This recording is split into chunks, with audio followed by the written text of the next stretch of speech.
welcome to another exciting episode of the Why I Love Disney podcast. I'm here with my friends Easton and David to talk all things Disney. How are you, Easton? So good. How you doing?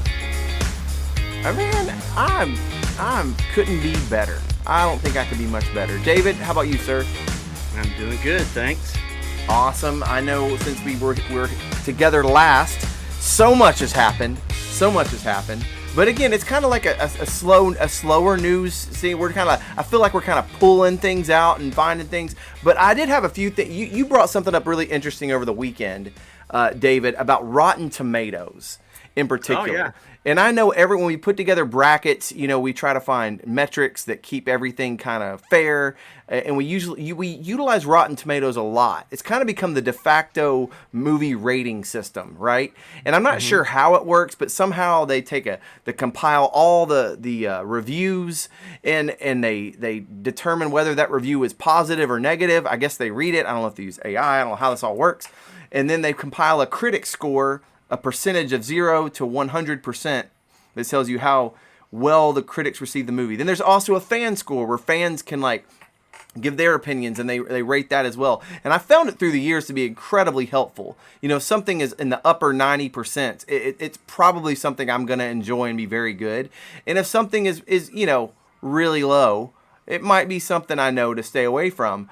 And so we've used it as objective standards I know, Easton, you used it to seed our bracket for the villains bracket over the last few weeks for March Madness. But I know, David, you brought up some interesting things that I had never considered before, that these ratings change over time. Yeah. What did you notice, and how have you thought through that? Well, I saw the list, and I've followed their list for years, and IMDb, am I saying that right? IMDb does lists, and there's lots of different archives that decide what are the greatest movies, and we got the National Archives that puts movies, puts movies as select movies that are great and as well. So I'm always kind of looking at that because you do see things shift, and you see things go out of fashion. Things that at one point everybody said this is one of the top greatest movies of all time, and then they can suddenly not be on the list anymore. So that's what was kind of catching my eye. And there were some things that immediately when I looked at this new Rotten Tomatoes list, it had some things really high that I had never seen quite this high before.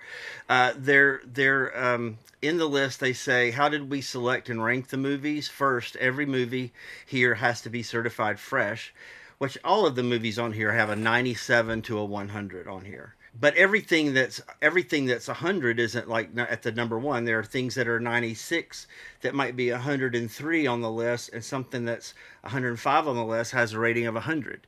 So there's multiple factors going in. It says at first it had to be fresh. Then we applied our recommendation formula, which considers a movie's tomato meter or tomato meter. I'm not sure how they pronounce it. Rating with tomato with assistance from its audience score. So it's the movie's tomato meter with the assistance from the audience score, illuminating beloved sentiment from both sides. Critics certified, audience approved. Then down below it says a little bit more. It says other factors weighing into the recommendation formula: a movie's number of critics reviews, the number of audience score votes, and its year of release. An editorial pass is reserved to finesse the final list. Now, that's a big one right there. An editorial pass is reserved to finesse the final list, which included minimum thresholds for each of these data points. So, actually, one of the things that I noticed was when we did our brackets back in the spring, we did our villains bracket. And we ranked the villains based on the score of their Disney movie. And I was surprised at that time that Cinderella and 100 Dalmatians were very high on the tomato meter. And some things that had classically been very high, like Snow White, Fantasia, Pinocchio, had dropped significantly. So then when I got this list, surprised that none of those movies are in the top 300. A lot of other things are. So I think that's where a lot of finesse goes in, because it was like, well, how did these other movies that were hundreds not appear? And then I started going back and going, now how would a movie take Snow White or Pinocchio, for example. How would it go down?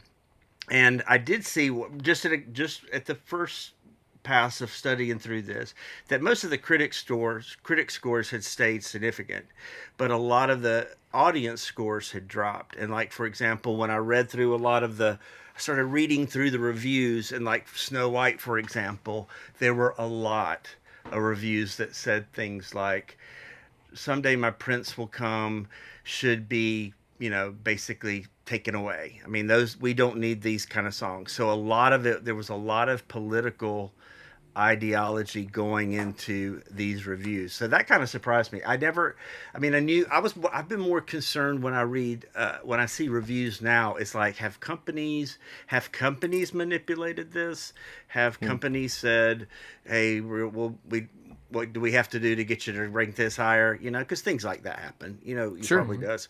But I have never really thought about the fact that there could be like, that the fans. I mean, that the not the fans, but the audience could be writing. I mean, I know they do it. I just never thought about it really pulling in mass a score down that had been high before. So anyway, but overall, I'm still amazed that in the top 300, how many Disney Pixar movies are in the list. So do you guys want to hear some of the top greatest movies of all time?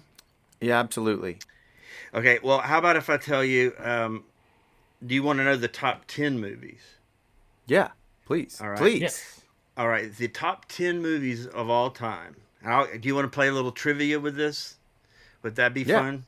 Let's do All it. right, I'll give not the top 10 movie is from 1954. It's in black and white, and it stars Marlon Brando. Streetcar Named Desire. Nope, you're close because that's also black and white Marlon Brando, but a different one. One Flew Over the Cuckoo's Nest. No, he wasn't in that. Not Godfather. But That was it has the word water in the title. Waterworld. No, that's Kevin Costner. No, we'll move on. Okay, On the Waterfront. On the waterfront. Oh. There we go. Okay. You're right. In the number nine, and it has a 99 score. Number nine greatest movie of all time is a movie called Chinatown. Do you remember that from 1974? I've heard of it. The number eight is a Disney Pixar movie. I'm going to skip that for now. Number seven, coming greatest movie of all time, stars Tom Cruise. Oh my goodness. Seven greatest movie of all time starring Tom Cruise. I'm trying to think of his highest acclaimed movie. What is it? Born on the 4th of July? It is not Born on the 4th of July. Top Gun. It is not Top Gun. Maverick? Top Gun Maverick? It's Top Gun The Maverick. sequel. Okay, so this is the interesting part. So we Top Gun Maverick was nominated for Best Picture, but did not win Best Picture. So we are talking about. Are we talking about top 10 popular movies or highest rated movies of all time? It's the top 10 movies on Rotten Tomatoes. Okay, wow, that is a little surprising to me, but not when you take. I think that was such a. Everyone loved that movie. Everyone loved that movie. So yeah, all right, cool. A lot of people said it saved the movie theaters. Remember Might that? have, probably might true. have, yeah. Okay, now number six. Number six is from 1993, and it is a big award winner. Not an easy movie to watch. It's very Dances historical. with Wolves. No, Is very it? historical. No, it's not Dances with Wolves. You're in the wrong era. Takes place in a different time in history, but it is a historical movie about one of the worst times in the world, atrocities. Oh, Schindler's List. Oh, Schindler's yeah. List, very good. Okay, Yep. gotcha. Schindler's There was a List, time, believe it or not, when I was in college, there was a time when I could rattle off every Best Picture winner and most of the nominees for about 2 decades. I used to love the Oscars. It's harder now because there's just so much, there used to be 5 nominees. Now there's 10 or 12. It's crazy. I have All right. seen On the Waterfront years ago. I don't remember Chinatown at all, but I've seen Maverick. I've seen Schindler's List. Now, number 5, I haven't seen yet, but it won a lot of awards in 2019. The name kind of turned me off because the name, just the title sounds like ugh. But it was a huge fan. It was a huge movie. Because I haven't seen it, I can't really give you any clues. It has a 99 from the critics. It has a 90 from the audience. And I will tell you, to give you a clue, the cast and I'm gonna butcher this. Please forgive me, but the cast was Song Kang Ho, Lee Sun Kun. Yep. Okay, Parasite. All right, very good. Yeah, Did you I know haven't this seen it actor? yet either, but the reason I haven't is because it's subtitled, and I've Yeah, heard everyone that's seen it says it's amazing. Says it's yeah. amazing, and I still have not seen it because when you have 4 kids, to watch a subtitled movie is a lot of concentration. Yeah. And that's the fifth greatest movie of all time, Parasite. Wow. Okay, it's moving up my list. I got maybe have to do that this weekend. Number four is from 1954. Is it a John Wayne movie? It's not. His were And not really highly rated. in this person, the main character answers a village's request for protection after he falls on hard times. The town needs protection from bandits, so this main character gathers 6 others to help him teach the people how to defend themselves, and the villagers provide the soldiers with food. A giant battle occurs when 40 bandits attack the village. Dang, sounds good. Sounds like Clint Eastwood or John Wayne, one of those sort of characters. But I don't know what this is. Um, the cast is, oh gosh, again, I'm so sorry. Toshiro Mifune, Takashi Shimura, 1954, 1954. the fourth best movie of all time. Man, I don't know. Easton, do you have a guess? No, I don't have a guess. It sounds good though. It sounds like something I would enjoy watching. Well, it's called Seven Samurai. Number 3 on the list is another classic, black and white, Hollywood. Had a in the Great Movie Ride, and it had a scene in the Great Movie Ride at Hollywood Studios. Is This it movie is it featured. does it have Humphrey Bogart in it? It does. Okay. So what's let's see. It's the one where they're on the Empire State Building, right? What is the name of that That movie? would be King Kong. No. It's where they kiss and the whole sleepless. Not they Yeah, but recreate it. yeah, that you're in a different movie. This one they're on a runway, Oh, is it? and he's Is it, trying to is get it her on the Casablanca? plane. Casa. That's it.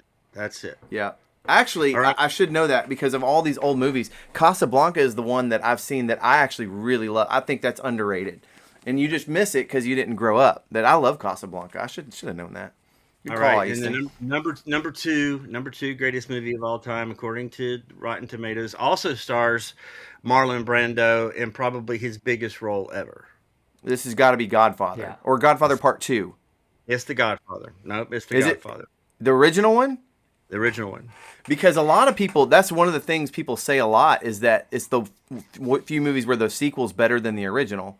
All right, and then finally number one. Uh, I don't think I've seen this movie, and that really I'm shocked that it's number one. It stars, although I would have known it would be high because I've heard about it forever, but I haven't seen it. And the cast has let me find it. Kevin Spacey, Russell Crowe, Guy Pearce, James Cromwell, Wow. Okay. Kim Um. Basinger, Danny DeVito, Okay. I know what it is. I know what it is. Is it L.A. Confidential? L.A. Confidential. Yeah, I didn't until you said Kim Basinger. I was thinking more in the realms of who was in American Beauty because I know that won a bunch of awards yeah. too. But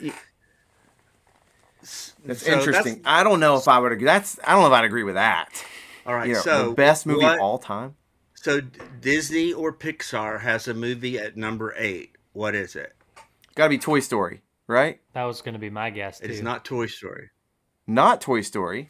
Is it The Incredibles? No, It's Wally. no. Remember when we did our Pixar picks recently for our favorite? I went back and forth between Toy Story and this movie. Oh, Toy Story 2. Yeah, it's Toy Story 2, number 8, Oh, Wow. greatest movie of all time. To see Toy Story kind of between Chinatown and Top Gun is interesting. yeah. But you could make that argument. I mean, it's star-studded. It's groundbreaking. It's a great story. I think you've even said Toy Story 2 is your favorite, right? I go back and forth. I go back Yeah. between that one and Toy Story, like which one I really think is the best. But I went with Toy Story the other day because it just felt like the OG. And you know me, I usually go for Sure. the. But Anyway, so I want to look at this. The next, then if I'm boring, you tell me. But the next No. 10 on the list, number 11 through 20, there are several animated movies.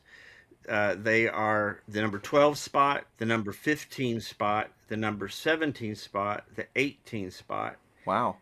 are all animated.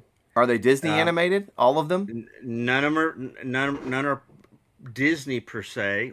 Two are Pixar. One is a Disney rival, Okay. and one is an international animation house. I'll just say it that way because I don't want to give Okay. too big of a clue.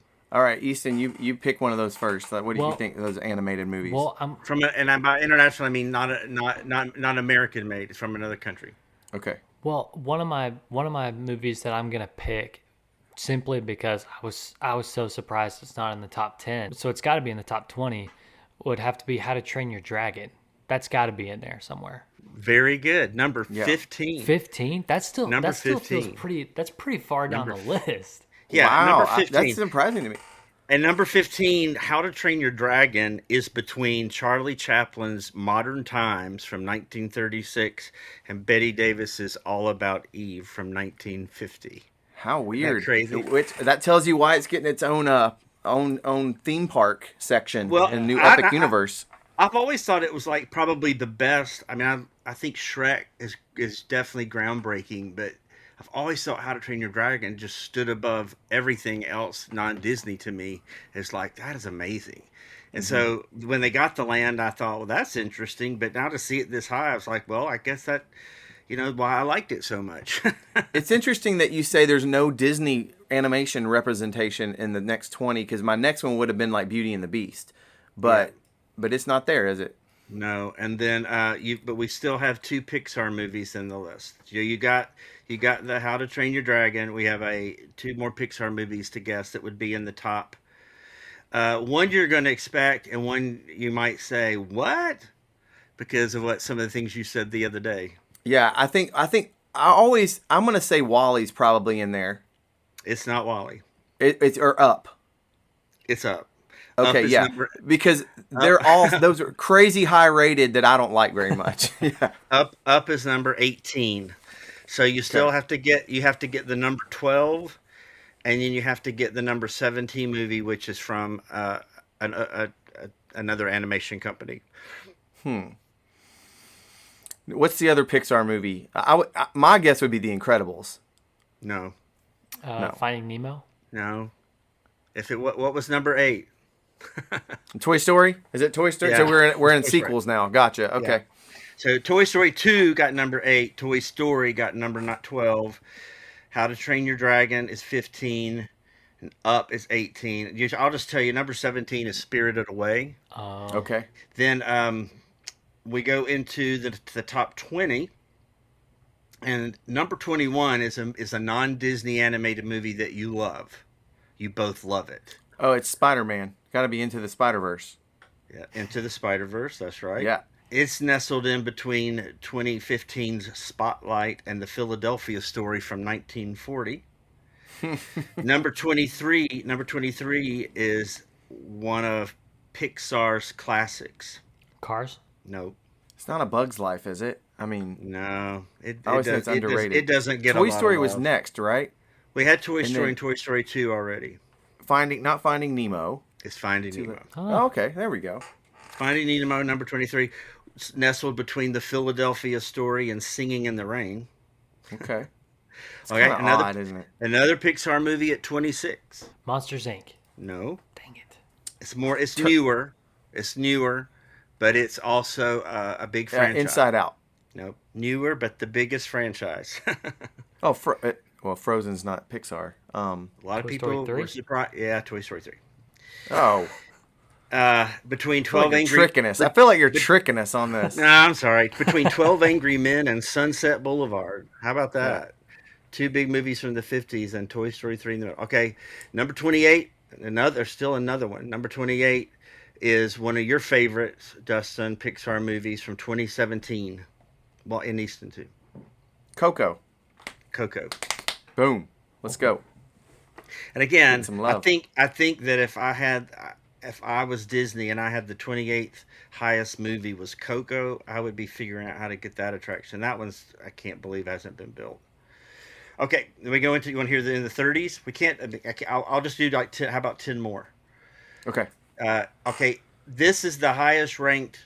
Oh wait a minute, we had Coco's Pixar, so that I'm trying to think. We haven't had a Disney movie yet. They've all been No. Pixar. All right, this is the first Disney movie at number 32. I'll give you like a guess before I give you some clues. If I were just deductive reasoning here, if we did our bracket a long time ago and we ranked the top box office and critically acclaimed, I would have to say it would be like a Snow White or something like that. Well, I'll tell you right now that a lot of those movies don't even appear in the top 300. Okay. So if we're excluding those, which I think is kind of a conversation we should have all together about why, Yeah. then it's probably like Beauty and the Beast or The Lion King. Be one of those. It is not from the 90s. Oh, wow. It's from the teens. Then it's Frozen. No. A lot No. of people say this is. I've heard many people say they think this is like their best movie ever Zootopia? from modern times. Is it Zootopia? It's Zootopia. That one Okay. is really good. Yep, Zootopia. I don't know why I always forget about Zootopia. Zootopia is between Selma and Citizen Kane, and most of my life, Citizen Kane has been in the top 3. That's a famous Orson Welles movie from 1941, and it's now 33. It used to always be in the top. The other one from the top 30s is Inside Out at number 37. Nice. And some other things that are interesting, Knives Out is number 41, greatest movie of all time. I know that was a surprise. That seems a little high for something so new, but I know that was kind of a groundbreaking whodunit sort of thing. That was kind of a surprise post-COVID. And I loved it. I loved Yeah. it. I thought it was great storytelling, and I did not get the whole. I did not guess. Like one of the things I loved about that movie is like a great Agatha Christie. You can't guess it all. Right. I mean, there's too many things you just couldn't put all that together. Well, But my wife figured it out. I did know who it was. I did know You and my wife. I immediately suspected the person on the screen that you didn't think would be that person. So I'll tell you, I'm the one that in those sort of movies that's always the dumb one that is the last to figure it out. Me too. You know, so they're made for me, I think. Not for my wife or David. David's too sharp for that. No, I never could have figured out Christopher Plummer's part in that. I don't want to get in. That's a whole different podcast. But I'll go ahead and tell you the others because we'll run out of time. Toy Story 4, number 43. So all four of them. Wow. All 4 of them in the top 45. Toy Story is a masterpiece. Let's just call it what it is. It's a masterpiece. Wizard of Oz has fallen to 46. It used to be a much higher. It should be falling. Wizard of Oz bores me. Come on. Number 90. We jump all the way to number 90. And we have another Pixar classic. One of your favorites, Easton. The Incredibles? There it is. No. Your other favorite. What? Monsters, Inc. Monsters, Inc. So Awesome. those are the movies for the top 100. And then... That is absolutely fascinating. Fascinating to think about, all the above. I find it interesting how things change around and move. But I do think it's interesting to see a comprehensive list that includes all genres. Family movies, animated, classics. And again, that's an interesting conversation. The best films of all time. That's quite an undertaking. I need to segment it out. Best animated, best action, best, sports movies of all, best drama, best comedy, even you could break it down by eras, best 80s movies, 90s movies, whatever. But to do the big list, man, that's hard stuff. But that's interesting. We need to link that in the notes for people to check out on themselves. It is really interesting. It like you said, when you see like Raiders of the Lost Ark 159, and then it jumps to King Kong 1933 at 162. So it's just going all over the place. Which that's interesting. At least that the list lets things from different eras. But as you go through it, there are very few hand drawn animated. Nightmare Before Christmas at 198. You just don't see. I'm not seeing any classic Disney hand drawn Lion King 200 So interesting. 238 Lion King. Also nominated for Best Picture. One of the first animated movies nominated for Best Picture. Well, we will definitely link this to the show notes so you can follow along too. We would love to know what you think is interesting to you, or what's out of place, what's ranked too high, what's not ranked at all, what should be on there. We'd love to your feedback on that. You can contact us at whylovedisney.com or through social channels, and we really appreciate your time with us as always. If you get a chance, leave us a review. Not if you get a chance, just stop right now, whatever you're doing, and go leave us a 5-star review on Spotify or Apple Music. Share the episode with somebody else. We'd love to know what you think about this top 300 all-time list on Rotten Tomatoes. And thank you guys for your time. That was a great topic. I really find that fascinating, and hopefully we can visit back on see what people comment on this and comment a little further. I'm going to look at this list myself and maybe unpack it a little more in the future. So for Easton and David, have a great day. So long. We'll see you next time. Why I Love Disney.